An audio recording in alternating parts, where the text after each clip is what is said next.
მოგესალმებით მეგობრებო. მე მინდა დღეს ვისაუბრო აი რუბრიკა რო გავაკეთეთ მაგის აღსარება, მაგასთან დაკავშირებით და ასევე შავ მაგიესთან დაკავშირებით.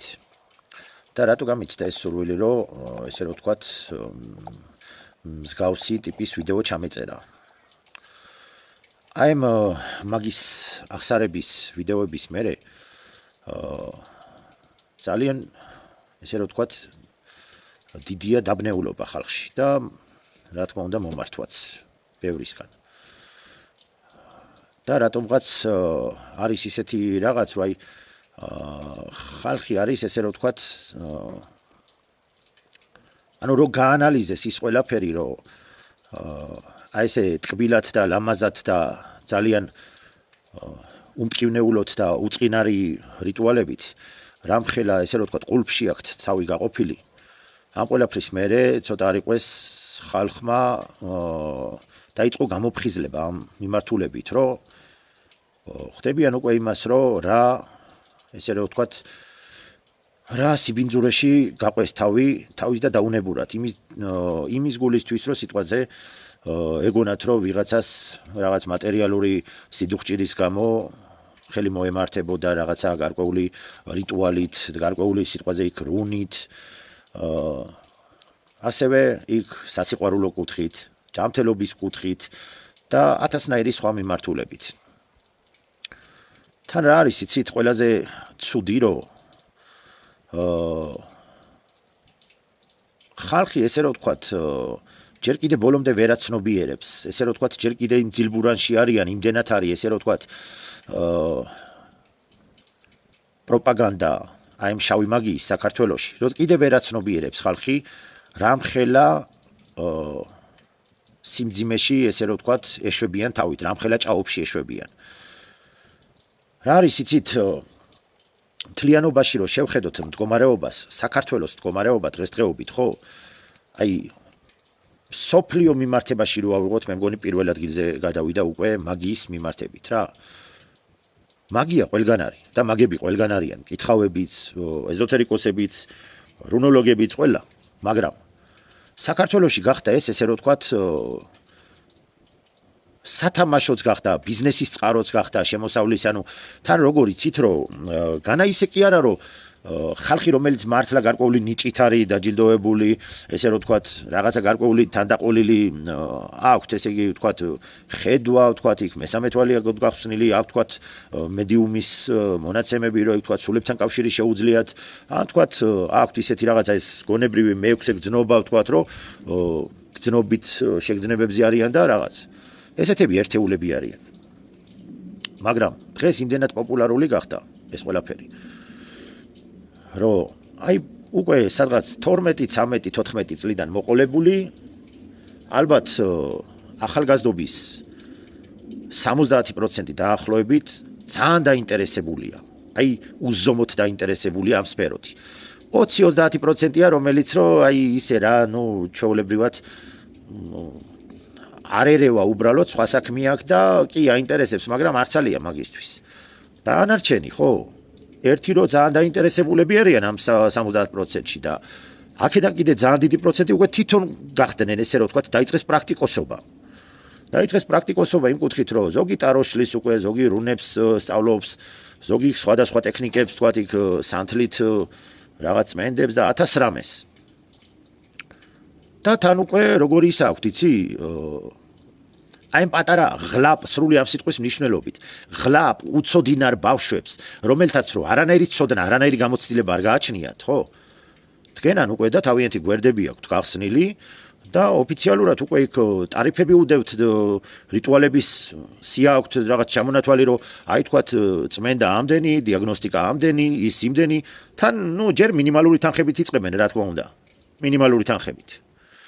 მაგრამ ეს ყველაფერი არის უკვე ის, რომ აი დაღუპვისკენ მიდის, ერი მიდის დაღუპვისკენ.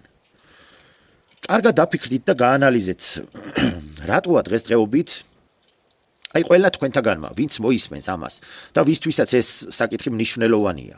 მე არ მაქვს ლაპარაკი კონკრეტულად მაგებზე, იმიტომ რომ იმათ თავიანთი გზა აირჩიეს, თავიანთი არჩევანი გააკეთეს და ვინც გათვითცნობიერებულად ემსახურება ამ რაღაცას უკვე კონტრაქტი გააფორმა და რაღაც ეგეთი.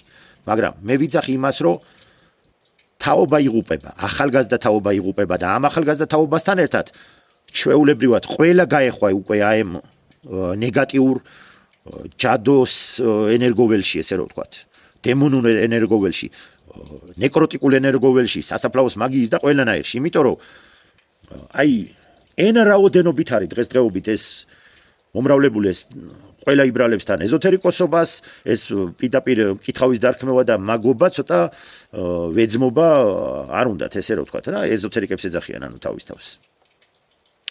და კიდე ახალი ტერმინი შემოვიდა, ხო, ისა რა ქვია, მეტაფიზიკოსები, მეტაფიზიკის მცოდნეები რა. ხო და რა არის იცით ხალხო? მე მოგიწოდებთ ყველას, ვინც ამ ყველაფერს იაზრებთ, სად გაქვთ თავი გაყოფილი.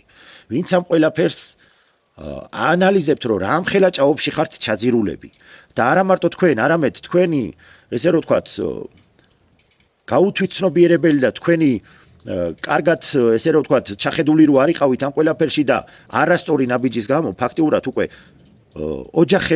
ოჯახები იღუპება უკვე, ის ოჯახებზე გადავიდა, ის შვილებზე გადავიდა. აი უბრალოდ გადახედეთ ძველ დროს და დღევანდელ ცხოვრებას. სიტყვაზე 20-30 წლის უკან. სად იყო ამდენი მაგი, ამდენი ტაროლოგი, ამდენი რუნოლოგი, ამდენი ნათელმხილველი, ამდენი, რავი, პრაქტიკოსი და ესა და ისა და რავი, ეზოთერიკოსი და რავი, რა არა ქვიათ უკვე. სად იყო? მითხარით. კანტი კუნტად თუ სადღაცას ესე მოიძებნებოდა ვიღაც, ხო?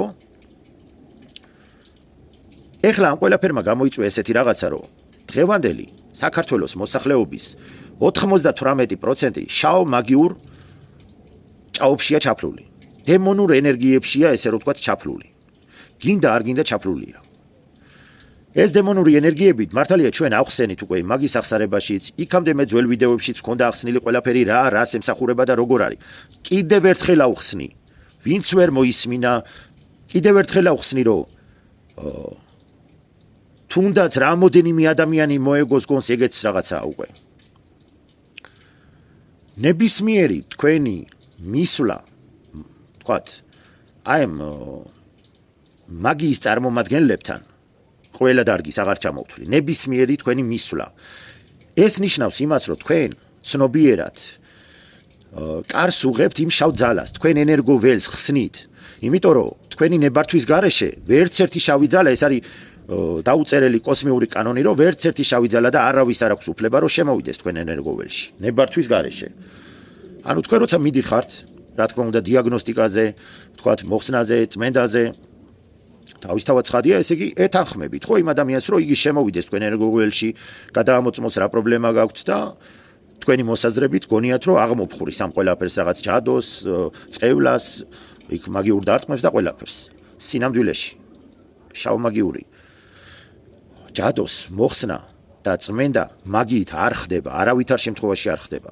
შავი შავს არ ებძვის. მათ აქვთ ძალიან ჩამოყალიბებული მკაცრი იერარქიული სისტემა. შავი შავს არ ებძვის. უბრალოდ აქ ხდება ესეთი რაღაცა, მოლაპარაკება ხდება. თქვათ, ვიღაცამ თუ ჯადო გაგიკეთათ და თქვენ მიხვედით, ანუ თქვენში ჩასახლდა, თქვათ, ამ ჯადოს სახით კონკრეტული, თქვათ, დემონი, ეშმაკი ან ბესი, რა ვიცი, ნებისმიერი. და მიხვედით, თქვათ, ვიღაცა ტაროლოგთან, ან ეზოთერიკოსთან, ან რუნოლოგთან და გინდათ მოხსნა. ეს ტაროლოგი იქნება თუ ვინც იქნება, ანუ თავისთავად ცხადია ემსახურება კონკრეტულ ვიღაცა დემონს.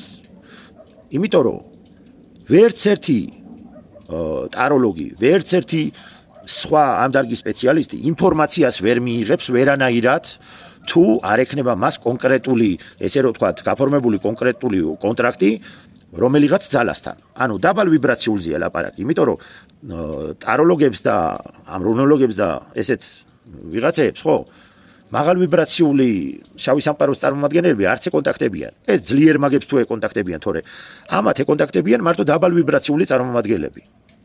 და რა თქმა უნდა, ისინი აწვდიან იმ ინფორმაციას, რითიც თქვენ ტაროთი გეუნებიან მერე რაღაცა კონკრეტულ ინფორმაციებს, ხო? ამას აწვდიან ეს დაბალ ვიბრაციული დემონები. მაგრამ თქვენ რომ მიდიხართ, თქვენ ხო უღებთ ამ კონკრეტულ პრაქტიკოს კარს. რა თქმა უნდა, მათი დემონი გადმოდის თქვენზე. გადმოდის როგორ? თქვენზე აკეთებს, ანუ ჩასახლებას დაერთებას და თქვენგან იწყება ენერგეტიკული ვამპირობა. ადრე თუ ყავდათ ერთი დემონი და ჯადოს სახით და მიაკითხეთ მოხსნაზე ან გაწმენდაზე, დაგემატათ მეორე. პლუს ეს პრაქტიკოსი ვისთანაც მიხვედით, ხო? ესეც ხო რაღაცით უნდა იყვებოს. თავისთავად ცხადია ამანაც პროგრამა დაგადოთ. ცირედი, მაგრამ ამანაც დაგადოთ პროგრამა, რომ ვთქვათ, თქვენი ფინანსური ენერგია, თქვენი ჯანმრთელობის ენერგია და რაღაცა გარკვეული დოზით იქნება გადამისამართებული მათთან. თუნდაც იგივე ის ინტერნეტში, სოციალურ ქსელებში გამოქვეყნებული ეს რუნების დახატვა, პატარ-პატარა უწყინარი რიტუალები, ხო, უფასოდ რო არის მოწოდებული თქვენთვის. არასდროს არ გეგონოთ, რომ ეს უფასოა. უფასო მხოლოდ და მხოლოდ არის ხაფანგში ყველის ნაჭერი. მხოლოდ ზუსტად ეს ხაფანგია, ეს უფასო რო ქვია, ვითომ რიტუალებს. იმიტომ რომ ყველა რიტუალის უკან დგას კონკრეტული პრაქტიკოსის პროგრამა. კონკრეტული პრაქტიკოსი, ვინც რაღაცა რიტუალს დებს, აქვეყნებს და გთავაზობთ, აქ უკვე დებს პროგრამა, რომ თქვენგან ესე რომ ვთქვათ, ენერგობალანსის სახით, ვთქვათ, ფინანსური რიტუალია, გარკვეული ფინანსური თქვენი წყარო გადამისამართდება მასთან. სასიყვარულო რიტუალია, გარკვეული თქვენი სასიყვარულო ენერგია გადამისამართდება მათთან. ჯანმრთელობისაა, იგივე შემთხვევაში გადამისამართება. ასე რომ იყიდებთ დემონს და კიდე პლუს ესე რომ ვთქვათ, ენერგეტიკულ ვამპირობას იწყებენ თქვენზე. ამ შემთხვევაში, ანუ წმენდის, ვითომ წმენდის ეგრეთ წოდებული შავმაგიური წმენდის და ჯადოს მოხსნის შემთხვევაში ხდება ესეთი მოლაპარაკება. ანუ ერთი დემონი მეორეს არ ებრძვის, მათ აქვს ძალიან მკაცრად გაწერილი იერარქია თქო. ანუ მათ შორის ხდება მოლაპარაკება, რომ მოდი ახლა შენ ერთი 4 თვე, 6 თვე შენ დაწყნარდი, იყვებე წყნარად, ზედმეტად არის აქტიური, რომ ამ ადამიანს დავანახოთ ის, რომ რაღაცა შეიცვალა, გონი ენერგიებზე მოვიდა, გონი კარგად არის, გონი რაღაცა შემოსავლები წამოვიდა. Zato მეც აქ ვარ, მეც ვიყვებები და მე ორივე ერთად გავაგრძელოთ ჭამა. Აი 3-4 თვის მერე, 1-6 თვის მერე სიტყვაზე 1 წლის მერე, აი თქვენ ცხოვრებაში სიტყვაზე რო გინდოდათ ის ფინანსური მატერიალური ენერგია და ვთქვათ რაღაცა გაგეუმჯობესებინათ ხელფასი რო გაქვთ დანამატი ქონოდათ. Თქვათ 1-3-4 თვე თუ დანამატი მიიღეთ, მერე დაიწყება ისეთი ვითარება, რომ მიიღეთ დანამატი 10 მაგი უკან გაგივათ. 10 მაგი სხვა რამეს მოხმარდება. ჯანმრთელობას შეიძლება ისეთ პრობლემა შეგექმნათ, რომ 10 მაგი წავიდეს, იგივე ოჯახის წევრს შეექმნება პრობლემა, იგივე თქვათ საცხოვრებელზე შეგექმნებათ, მანქანაზე შეგექმნებათ. ანუ რაღაცა გზით გავა თქვენგან. 10 მაგი გავა. და ეს უკვე კი არ დასრულდება. არ გეგონოთ, რომ ერთხელ გადაიხდით და всё, დაასრულოთ ურთიერთობას. ეს დემონი, რომელიც ჩასახლდა ერთჯერადად არ ჩასახლებულა დროებით. ის აგძელებს, სანამ საფლავის კარამდე მოყვებათ რო იტყვიან. თქვენ სულსაც კი გამოყვება და იმით იყვებება თქვენი სიკვდილის მერე. ასე რომ, კარგად გაანალიზეთ, რა ნაბიჯს დგავთ. ვისთან მიდიხართ და როგორ მიდიხართ და როგორ იღუპავთ თავებს, ძალიან უწყინარი რიტუალებით. და პლუს ამას, ყველას გთხოვთ და მოგიწოდებთ. ეს ვიდეოები მაგის აღსარება. ჩემი ეს გამოსვლები. ეცადეთ რომ ყველამ გაუზიაროთ თქვენ ახლობლებს, გაუზიაროთ მეგობრებს, მეზობლებს, ნათესავებს, ყველას გადაუგზავნოთ, გააზიაროთ ყველანაირად, რომ რაც შეიძლება ბევრ ხალხს მივაწვდინოთ ხმა, რაც შეიძლება ბევრი ხალხი გამოფხიზდეს და იქნება საქართველოში მთლიანად ერთხელ და სამუდამოდ, ესე რომ ვთქვათ, ამოვიდეთ აი ამ შავმაგიური ჭაობიდან. დღეს მაგიის ჭაობში ვართ ჩაძირული, მთელი საქართველო ვართ ჩაძირული. მარტო მე ერთი კაცი ვერ შევებძოლები ყველაფერს. ყველამ უნდა მიიღოთ თქვენი წილი, თუნდაც პატარა წილი მონაწილეობა. იმ ხრი უნდა მიიღოთ, რომ თქვენი ახლობლები გადაარჩინოთ, თქვენი ოჯახები გადაარჩინოთ. თორე დღეს თუ ხვალ ის თქვენ შეგეხებათ. ყველა ვარიანტში შეგეხებათ, არ გეგონოთ, რომ არ შეგეხებათ. ყველა ვარიანტში. სხვადასხვა გზით. იმიტოა დღევანდელ დღეს, რომ მოსახლეობის ალბათ სიტყვაზე 90% ოჯახები ინგრევა. ინგრევა იმიტომ, რომ ყველგან ჯადოებია, ყველგან. ცოლ-ქმარ შორის და მე იმათი დედამთილ სიდედრები, თქვათ იქ დაქალები, მეგობრები, იქ მული, მე იქ მოყვება კიდე მშობლებზე გაკეთებული ჯადო, მოყვება წინაპრების და ნადგურდება ეს ოჯახები. იგივე ფინანსური საკითხი ავიღოთ. მოყვება წევლა, მოყვება ჯადო, ექმნებათ პრობლემა ოჯახს. მე რა თქმა უნდა ეს მატერიალური სიდუხჭირე გადადის შვილებზე, მათ ექმნებათ პრობლემა. მათ ოჯახებს ასევე ჯადო, მათზეც მოქმედებს. ბევრი კითხულობს, რომ აი დედაზე როა შვილზეც არის სიტყვაზე, რა თქმა უნდა, 100%-ით გეუნებით, რომ ოჯახზე გაკეთებული ჯადო, თქვათ მშობლებზე, ავტომატურად გადმოდის თქვენზეც. იმიტომ რომ თქვენ ერთიანი ენერგოველში მაცხოვრებლები ხართ. და რაღაც გარკვეული პროცენტი შეიძლება 100%-ით არა, მაგრამ 70%-ით თქვენზეც მოქმედებს. ნუ რა თქმა უნდა, მე კიდე თქვენ თუ არ დაგემატათ კიდე ვიღაცა ეგრეთ წოდებული კეთილმოსურნე ადამიანებისგან, იმიტომ რომ ძალიან კეთილმოსურნეები ყოფს გარშემო ხალხი. და ჯადოებს აკეთებენ ყოველთვის ის ხალხი, ვინც ძალიან ერთგული და კეთილმოსურნეა ჩვენს გარემოცვაში. ზოგი სისხლითაცავი, ზოგი ოჯახის ახლობელი, ზოგი ძალიან კარგი მეზობელი და ზოგი თავგადაკრული დაქალი და რა ვიცი. ეგრე ხდება სამწუხაროდ. ასე რომ, გამოფხიზლდით ხალხო, გაიაზრეთ, რას აკეთებთ და გადაარჩინეთ თქვენი შვილები. მიაქციეთ ყურადღება ყველამ, რას რითი სულდგმულობენ თქვენი შვილები, რა მორევში არიან ჩათრეულები. ყველას მოგიწოდებთ ასევე, ვინც ოდნავ მაინც აცნობიერებთ, რაზე გელაპარაკებით და რა მხელა ტვირთი გაწევთ თავზე. და ვინც ხედავთ, რომ თქვენ ოჯახებში დევს ტაროს კარტი, იგივე თქვენი შვილები იყენებენ, ან იგივე თქვენ იყენებთ, დაფიქრდით, სასწრაფო წესით მოიშორეთ, გადაყარეთ, დაწვით და მოიშორეთ. იგივე ვისაც გაქვთ ეს დახატული რუნები, ხელზე, საფულეში, სხვადასხვა რიტუალების სურათზე, მოაცილეთ ყველაფერი. განთავისუფლდით ამ ჯადოებიდან, თორე შეგექმნებათ ჯანმრთელობის და ყველანაირი პრობლემა. დროთა განმავლობაში ეს გაუარესდება. რავი, იმედია ამ შეგონებას გაიგებთ, ხალხო და ჩემი ძალიან დიდი თხოვნა ასე რომ მაქსიმალურად გაავრცელეთ ეს ვიდეო. ყველამ შეიტანეთ თქვენი წვლილი, ვინც ამ ყველაფერს აანალიზებთ, ყველამ გადადგით ეს ნაბიჯი და ყველამ ერთად რაღაცა ჩვენი ქვეყნისთვის გავაკეთოთ და ჩვენი ხალხისთვის. გაიხარეთ, გფარავდეთ შემოქმედის ნათელი და შემოქმედის მადლითა და ძალით და ყველამ ერთად შევძლოთ, რომ ჩვენ ქვეყანაში ესე რომ ვთქვათ, ეს შაუმაგიური ატმოსფერო გავანეიტრალოთ. კარგად ვზანდებოდეთ.